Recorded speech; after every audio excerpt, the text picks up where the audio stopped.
नमस्कार, मैं सोनाली और आप देख रही हैं वे एक्सपर्ट न्यूज। आइए नजर डालते हैं वाराणसी की प्रमुख खबरों पर।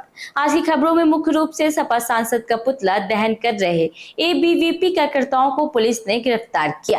वहीं चैत नवरात्रि को देखते हुए रोडवेज ने अपनी पूरी तैयारी कर ली है। जिला जेल अधीक्षक उमेश सिंह पर एक बंदी की फर्जी रिहाई कराने का आरोप लगा। वहीं चौबेपुर क्षेत्र में जमीन विवाद में दो पक्षों में हुआ विवाद। खबरों में और भी बहुत कुछ है, आइए खबर देखते हैं विस्तार से। सपा के राज्यसभा सांसद रामजी लाल सुमन द्वारा राणा सांगा के खिलाफ की गई अपमानजनक टिप्पणी के खिलाफ एबीवीपी कार्यकर्ताओं ने प्रदर्शन किया और उनका प्रतीकात्मक पुतला दहन किया। इस दौरान पुलिस ने कार्यकर्ताओं को गिरफ्तार कर थाना कोतवाली ले गई, जहां पुलिस और कार्यकर्ताओं के बीच नोकझोंक हुई। बाद में सभी को नाम पता नोट करने के बाद छोड़ दिया गया। मैं हरिजन पीजी कॉलेज के पूर्व छात्र संघ अध्यक्ष और आज हमारे महाविद्यालय में हम लोग सभी छात्र भाइयों मिलकर धरना प्रदर्शन देने का काम किया है। जैसे कि अब हमारे भारत में इतिहास के पन्नों पर लिखा हुआ महापुरुषों का आज पुतला दहन किया कर दे रहे हैं इलाहाबाद में, लखनऊ में।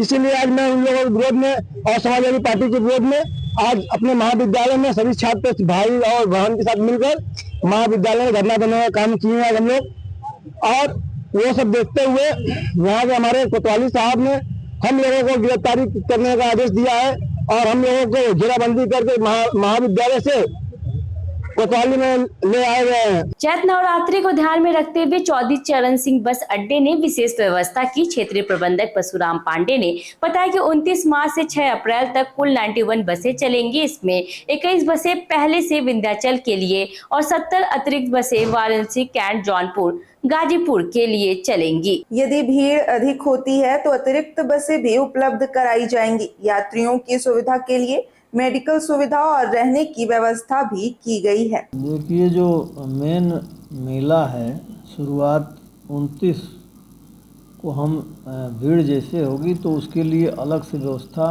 21 हमारी डेली चलती है, लेकिन उसके अलावा हमने 70 बसों का पूरे परिक्षेत्र में बनारस, कैंट, जौनपुर, गाजीपुर, सोनभद्र और विंध्याचल मिला करके 70 बसों की प्लानिंग एक्स्ट्रा सर्विसेज का किया है। इसमें पूर्व से 21 दोनों मिलाकर 91 बसें उपलब्ध रहेंगी और इनको हम 6 तारीख तक 29 और 30 की मध्य रात्रि से लेकर 6 तारीख नवरात्रि के तिथि तक हम चलाएंगे। अगर इससे अधिक भीड़ आएगी तो उसको भी हम टैकल करेंगे और अयोध्या पर भी अगर भीड़ आती है तो उसके लिए भी अलग से बसें मुहैया कराई जाएंगी। जिला जेल के अधीक्षक उमेश सिंह पर एक बंदी की फर्जी रिहाई कराने का आरोप लगा है। बंदी सुनील कुमार, जो कि साइबर क्राइम अलीगढ़ मामले में आरोपी था, उसकी बेल अभी हाई कोर्ट में पेंडिंग थी, लेकिन मोटी रकम लेकर जेल अधीक्षक ने उसकी फर्जी रिहाई करवा दी। इस मामले को लेकर आज कई लोग जिलाधिकारी कार्यालय पहुंचे और डीएम से कार्यवाही की मांग की। उन्होंने आरोप लगाया कि इस मामले की जांच मजिस्ट्रेट से करवानी चाहिए, क्योंकि जेल अधीक्षक खुद जांच कर रहे हैं। इस पर प्रदर्शन करते हुए जिला अधिकारी को ज्ञापन सौंपा गया। जी, आज हम लोगों ने जो बंदी की जो फर्जी रिहाई हुई है जिला जेल में बिना फर्जी आरजी के माध्यम से, जो जिला जेल पूर्व अधीक्षक बनारस के उमेश सिंह ने पैसा लेकर के रिहाई करवा दी है इस प्रकरण में, जिसमें अभी उच्च न्यायालय में मामला विचाराधीन चल रहा है और बंदी की रिहाई हो चुकी है। इस प्रकरण को लेकर के आज जिलाधिकारी महोदय से मिलने के लिए आए हैं और इस विषय को बताने के लिए आए हैं कि जेल मैनुअल 801, 802 में एक नियम है कि कोई भी बंदी की अगर फर्जी रिहाई अगर हो जा रही है तो उसकी जांच कोई मजिस्ट्रेट करेगा और ये जांच जो अभी इंटरनल चल रही है वो जेल के अधीक्षक ही कर रहे हैं। इस विषय के विरोध में अपना विरोध दर्ज कराते हुए, प्रदर्शन करते हुए आज हम लोग जिलाधिकारी महोदय को पत्र देने के लिए यहाँ पर वाराणसी में एकत्रित हुए हैं।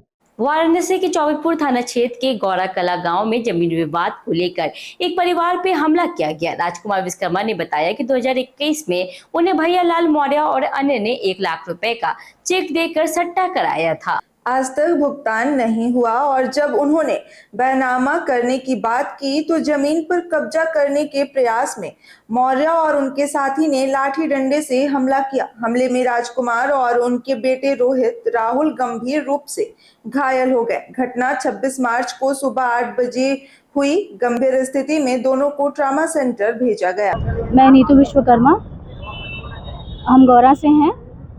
मेरे पापा, मेरे दोनों भाइयों को जान से मारने की कोशिश की गई है। और ये घटना गौरा कला के बाजार में घटी हुई है। ये थाना जो है चौबेपुर हमारा है, चौकी जो है चिरेगांव ब्लॉक है। पुलिस के द्वारा क्या कार्रवाई की गई? पुलिस के द्वारा तो अभी हमें कुछ नहीं दिख रहा है कि कुछ हुआ है। ठीक मामला कब हुआ है? ये मामला सुबह 8 से 8:30 के बीच में हुआ है। किस लिए मारपीट हुई?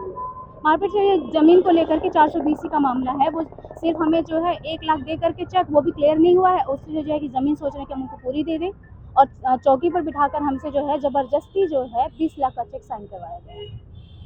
वो भी एक तरीके से हमें जो है एक तरीके से समझ लीजिए थ्रेटिंग करके, धमकी देकर। वाराणसी के चितईपुर थाना क्षेत्र के वृंदावन कॉलोनी में 7 दिवसीय श्रीमद् भगवत कथा का भव्य समापन हुआ, जिसमें हजारों श्रद्धालुओं ने भंडारे का प्रसाद ग्रहण किया।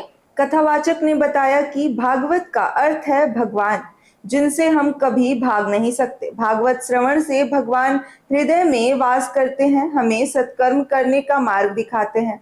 कथा में बताया गया कि भागवत हमें जीवन और परलोक का ज्ञान देती है और इसके श्रवण से मुक्ति की प्राप्ति होती है। सभी को भागवत कथा सुनने और आचरण में लाने की प्रेरणा दी गई। देखिए, भागवत का मतलब है जिससे हम भाग ना सके, वो है भगवान। जो भागवत श्रवण करता है, भगवान उसके हृदय में बंदी बन जाते हैं, और जब भगवान बंदी बन जाएंगे तो जो हम चाहेंगे वो करवा लेंगे। तो भागवत है भगवान शंकर, शिवम महाभागवतम नमामि। काशी में तो आपको पता ही हर कण कण में शिव है, और अगर हर क्षण यहाँ भागवत कथा का चिंतन हो तो सब हो जाएंगे महाभागवत। तो भागवत हमें ये संदेश देती है कि हम सत्कर्म करें, और सत्कर्म क्या है? जो कर्म करने योग्य है वही सत्कर्म है। हम अपने माता पिता के कल्याण के लिए क्या कर सकते हैं, इसके लिए भागवत धर्म है। भागवत मुक्ति पंथ दिखाता है, मुक्ति के लिए होता है। जब तक वो मृत्यु लोक में है तब तक तो हम उनके लिए करते हैं, वो हमारे लिए करते हैं। लेकिन भागवत हमें लोक और परलोक का ज्ञान कराती है कि जो अगर हमने उनके निमित्त में कोई अनुष्ठान किया तो उसका लाभ प्रत्यक्ष उनको मिलेगा। वाराणसी में प्रेमचंद फाउंडेशन द्वारा 29 मार्च को पूज्य श्री झूलेलाल जयंती के अवसर पर धर्मशाला कमेटी वाराणसी में बाल मेले का आयोजन किया जाएगा। इस मेले में बच्चों के लिए painting, drawing, mehndi, rangoli, dance, games और अन्य प्रतियोगिताएं होंगी। नर्सरी से 12वीं तक के छात्रों को एजुकेशनल अवार्ड दिए जाएंगे, जिसमें मेरिट छात्रों को 11,000 रुपए का नगद पुरस्कार भी मिलेगा। रोजगार के लिए कंपनियां काउंटर स्टॉल लगाएंगी और विवाह के लिए आवेदन भी स्वीकार किए जाएंगे। National president Sindhi council of India. Kumar साहब, कितने तारीख से कार्यक्रम है, क्या है कार्यक्रम इस बार? कार्यक्रम 29 से स्टार्ट हो रहा है खेमचंद फाउंडेशन का। 30 तारीख को झूलेलाल जयंती हमारी, और 6 तारीख को चौरसिया लाल में हमारे यहाँ प्रोग्राम है जो बड़ा मेला होता है। 29 वाले प्रोग्राम को हम लोग बाल मेला के नाम से बुलाते हैं। इसमें 12 तक के बच्चों को हर एक्टिविटी की बात होती है। तो 30 को झूलेलाल जयंती है, यहाँ 11 बजे 12 बजे आरती होगी। उसके बाद जो है शोभा यात्रा 6-7 बजे निकलती है। तो उसके बाद हम लोग जाते हैं 10-8 मिनट पे, वहाँ झूलेलाल देवता का विसर्जन करते हैं और आरती। ऐसे ही तमाम वाराणसी की खबरों को देखने के लिए वी एक्सपर्ट न्यूज को लाइक से सब्सक्राइब करना ना भूलें। इंस्टाग्राम, ट्विटर व फेसबुक पर भी फॉलो जरूर करें।